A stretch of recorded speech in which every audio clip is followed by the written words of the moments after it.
자, 그럼 이번 시간에는 저희가 앰플리튜드를 통해서 데이터를 본격적으로 수집하기 전에 데이터를 설계하는 방법, 즉 이벤트 텍소노미에 대해서 한번 배워보도록 하겠습니다. 이벤트 텍소노미라고 하면은 이벤트라는 말은 유저의 행동을 말을 하고요. 그 행동이라고 하면은 웹사이트나 앱 내에서 어떤 의미 있는 행동을 말을 합니다. 쇼핑몰로 예를 들어 보게 되면은 뭐 결제 시작이라든지 장바구니 담기라든지 이런 행동들이 되겠고요.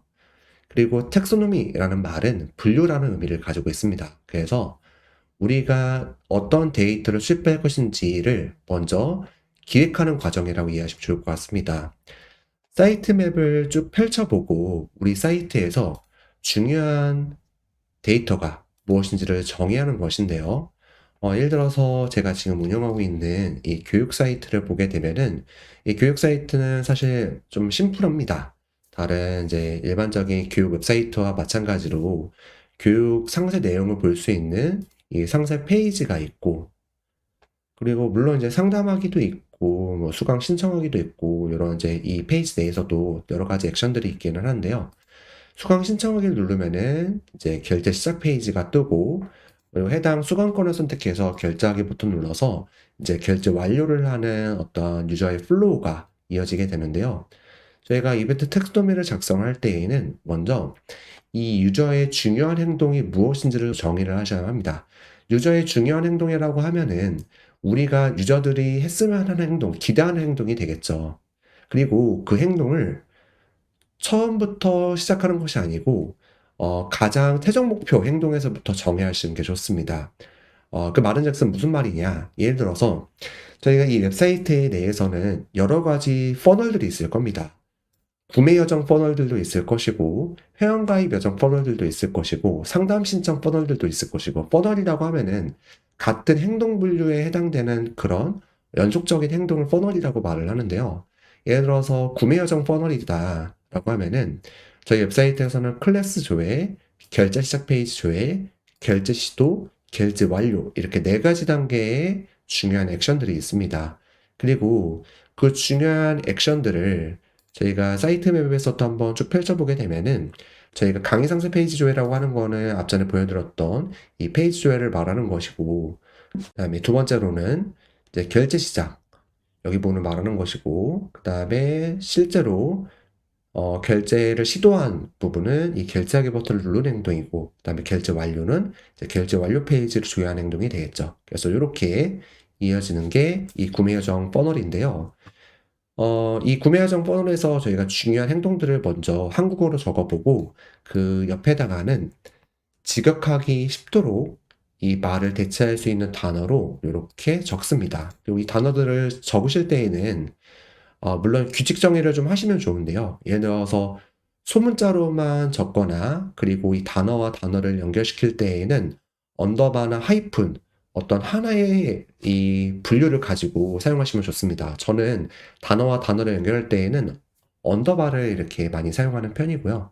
그리고 문자는 소문자로 사용하는 편이고, 그래서 이런 식으로 규칙 정의를 하셔서 작성을 해주시면 되실 것 같습니다. 그리고 이 오른쪽에 보게 되면은 여기는 뭐 이벤트 타입이라는 것과 액션이라는 거가 존재하는데요.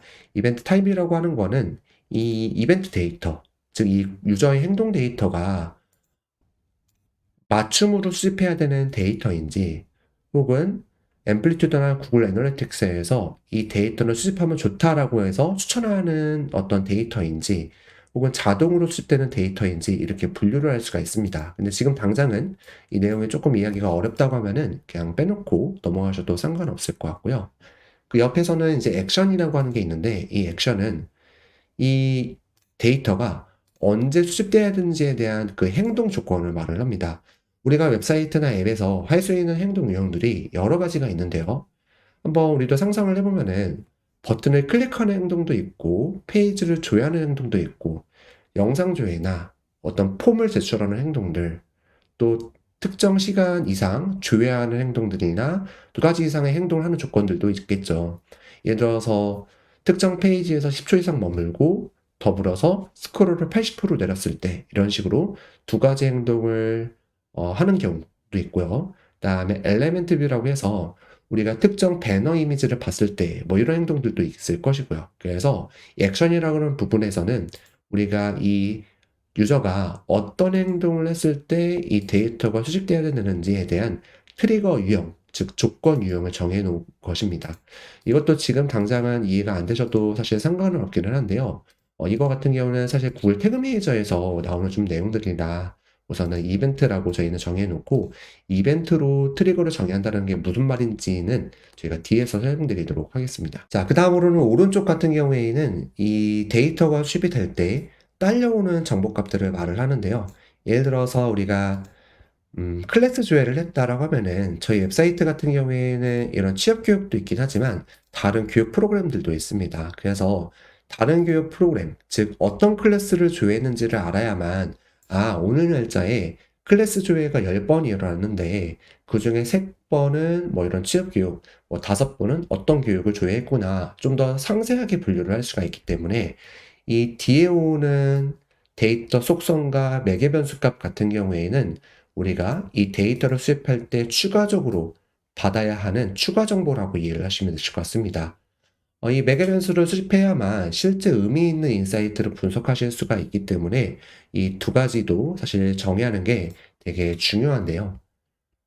밸류라고 하는 거는 이 속성 안에 들어올 수 있는, 말 그대로 변할 수 있는 값을 말을 합니다. 예를 들어서 저희가 이 웹사이트 같은 경우에는 교육 프로그램이 하나, 둘, 셋, 네 가지가 있는데요.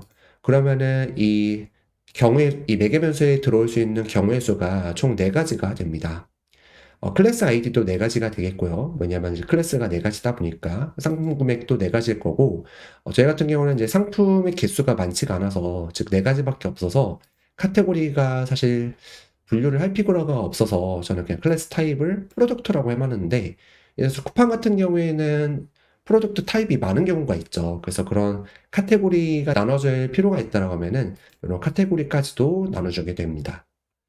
그리고 이 매개 변수 값이 실제로 어떤 데이터 유형인지를 오른쪽에 정해 놓는 것인데요.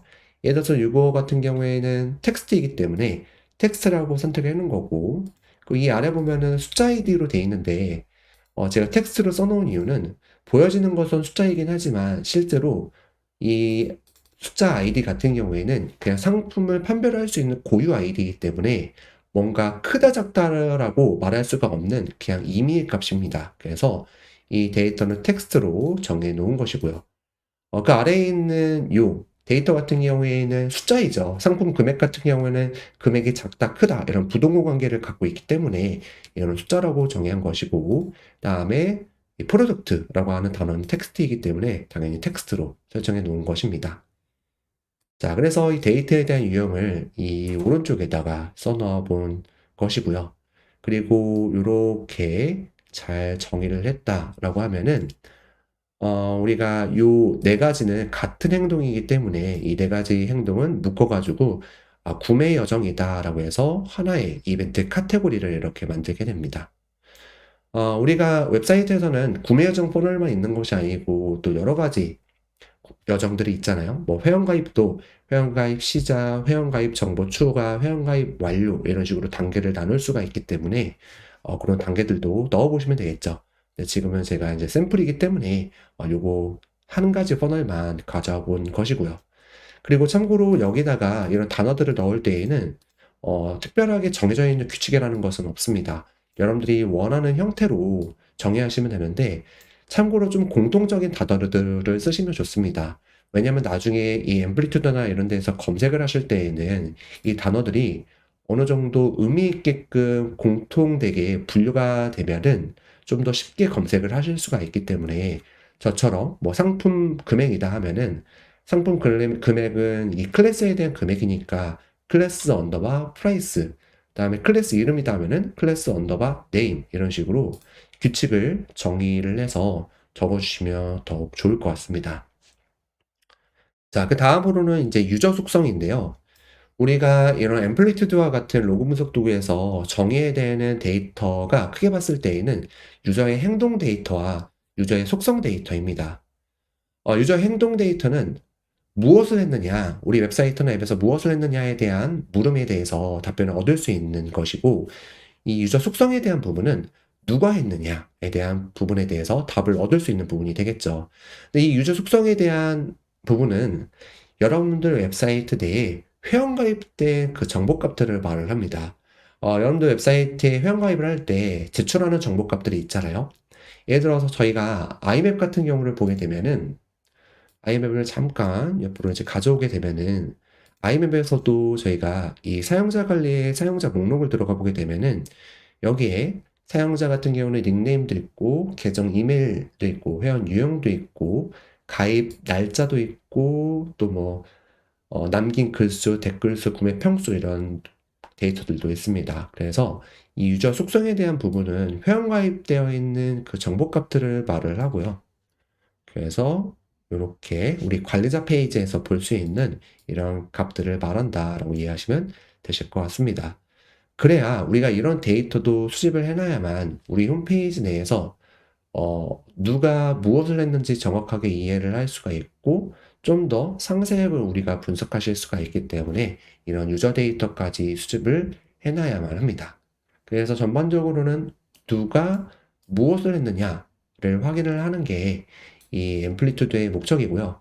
물론 이 두 가지 말고도 우리가 육하 원칙으로 예를 들어 보게 되면은 언제 했느냐, 어디서 유입된 고객이 했느냐, 이런 when과 where 같은 경우에는 이런 데이터도 의미가 있긴 하지만 이런 데이터는 사실 자동으로 수집되기 때문에 여러분들이 구글 태그 매직을 통해서 따로 수집해 주실 필요는 없습니다. 네, 그래서 그렇게 이해를 해주시면 되실 것 같고요. 그리고 이 이벤트 텍스노미라고 하는 이 시트 같은 경우에는 저희가 지속적으로 한번 다시 들어와 가지고 이 시트를 활용해 볼 예정이기 때문에 우선 간단하게 이렇게 한번 살펴봐 주시면 좋을 것 같습니다. 자, 그러면 제가 어느 정도로 한번 개요를 설명드렸고 이 이후에는 실제로 좀 실습을 해 가보면서 한번 진행을 해 보도록 하겠습니다.